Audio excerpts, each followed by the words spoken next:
Okay, it's been a while since I've done a 10-minute rant, and I gotta do this one because last night I saw Deadpool versus Wolverine. And dang, I saw it with my son, and I think it was one of the best times I've had in the theater in a long time.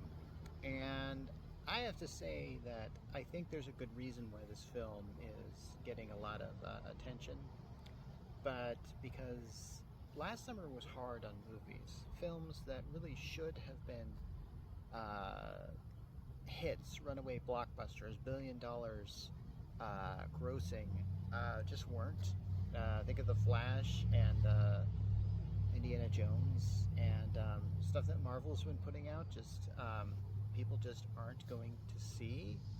And I think for that reason, I heard that Deadpool versus Wolverine is like the only Marvel movie that's going to happen this year. And I'm okay with that because maybe it's a time you kind of space these things out rather than just trying to shove these down our throats all at once. Um, so, is Deadpool versus Wolverine good? Of course it is. This is one of those films that I have to admit, at the very beginning, is an absolute bloodbath. This is probably one of the most violentest films I've ever seen. And here's the thing. When it comes to violence in films, I tend to think of two types. That which is exploitive, which would be the Deadpool versus Wolverine. That is, there's violence going on, but at the same time you know in your mind, like, okay, this isn't real, this isn't trying to depict anything real. Especially when it comes to Deadpool, who is a bad guy, who does kill, and you get the sense that he has a certain code of ethics where he will not kill certain people. But I actually believe that in the last Deadpool movie, he tried to kill baby Hitler, so I think he's willing to do that. He's willing to be the guy that pulls the trigger there. In this case, without revealing too much about this film, it begins with Deadpool fighting the TVA, the Time Variance Authority. I think that's what they stand for. It's an organization that, if you watch the show Loki, you've seen several times. These are the guys that sort of police timelines to make sure that everything is going according to plan. And I was a little bit... this is where it gets very confusing. Okay, wait, back to the violence and stuff like that. If you're willing to get past the violence of the first parts, because, yeah, Deadpool is essentially just killing people who are doing their jobs.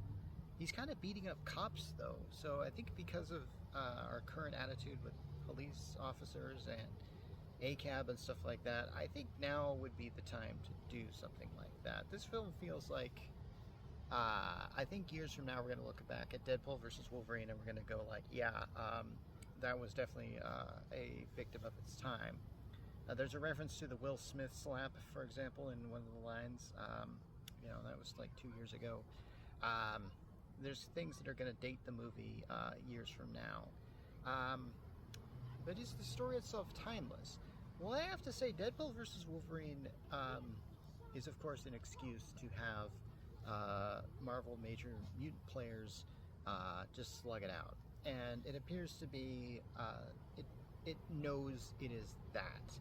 And since Deadpool as a character is always very meta, he always has his hand on the pulse, I feel like in this case, he knows for sure, he knows what this is. He seems to call himself the Marvel Jesus. He knows he's trying to save Marvel. He knows that Marvel has been going downhill since Endgame, and they all address this several times in the film. That being said, Deadpool vs. Wolverine is one of those films that feels very, very complicated, and I can't help but wonder, is it so complicated that it doesn't know what's going on itself? There's been a lot of films I've seen where a lot of neat stuff is going on, but if you really sit down and plot it out, a lot of the stuff doesn't really make a lot of sense. I feel like Deadpool versus Wolverine is smart enough to know that as far as what it's doing. And maybe that is just my trust in Marvel and all these mutant films that I've seen in the past. Because if anything, Deadpool is a love letter to all the Marvel films that are currently non-canon, all the 20th Century Fox X-Men films. You know what? I'm not going to get into it because this is one of those films that is chock full of cameos, and to even mention the cameos would reveal serious plot elements that maybe I don't really want to get into. I will have to say that this film is such a fun ride, and not only that, is a very strong character piece. Deadpool himself being the very, not only being a strong character, but also kind of facing his insecurities in that. And I think what this film really boils down to is how bad stuff happens. In some cases, it is unpreventable, that there are certain things that you just gotta have to live with. And I won't gonna get into anything on that. So, Hugh Jackman was brought back, and if you're worried that Logan, that movie, which was a wonderful bookend to Hugh Jackman's run as the character of Wolverine, was going to be somehow retconned, or that Wolverine was alive this whole time, they decide, in the most reverent way possible, to show that that wasn't going to be the case. That the Wolverine you're seeing is just from another universe.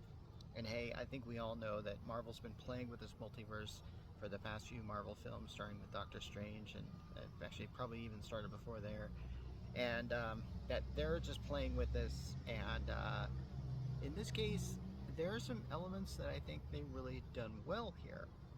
The Wolverine in the story is not the one from Logan, where mutants essentially kind of died out. The backstory behind Wolverine is very tragic, and Hugh Jackman is acting his heart out when he talks about Wolverine and his traumatic past. And it is worth watching just to see him break down and cry and hold back tears and be Wolverine once again.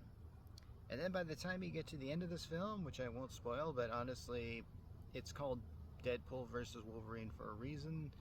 And when it finally comes down to the last battle in this thing, it gets hard, and it goes hard. And it goes bloody too. There's a final scene where Wolverine and Deadpool are, you know what? I think I'm gonna reveal too much by saying if they're fighting each other or they're fighting against something. But what do you expect? This is a superhero team-up movie. And when you get a superhero team-up movie, the usual formula is the two heroes fight each other, and then they come to realize, like, you know what? We're not so different after all. Who's the real enemy here? And then they go after the real enemy. So by the time we get to that point in the film, it gets so good, and I was on the edge of my seat, and it results in one of the more bloodier scenes in the film. In this case, though, without revealing too much, it has less repercussions than other scenes. You'll know it when you see this scene. The main villain in the film, there's actually two main villains. There's kind of this one guy who's sort of a bureaucrat at the TVA who's trying to get promoted. He's figured out a way to essentially sever bad timelines, because that's the way this film goes. And honestly, I don't even think I can just sit down and even discuss the plot line of this film, because just like I said, it's a film I'm going to have to see again, just to make sure like they crossed every T and dotted every I as far as like the actual plot line was concerned. However, there's the main villain, though, is, I believe, Cassandra Nova, who was apparently the sort of the twin sister of Professor Xavier. There's a weird sort of retcon thing that had to be done in order to make this character exist, but this character has a long history in Marvel Comics. And the one badness I have to say about this film is there's many scenes in which a lot of characters come back that were sort of left behind from other Marvel movies. The issue is there's this one great scene where several Marvel heroes battle several Marvel villains, but the battle is done so fast that I can't really see what's what. And here's the disadvantage of this is when you're doing a film like this, the awesome part is when you're seeing villains beat each other up and heroes beat each other up, you know who each other is. The stakes feel great. In this case, they did that scene too fast, and I think that was the only thing I have against this film. So yeah, I'd say 9 out of 10 on this one. So go see Deadpool versus Wolverine if you hadn't. My 10-minute rant is up.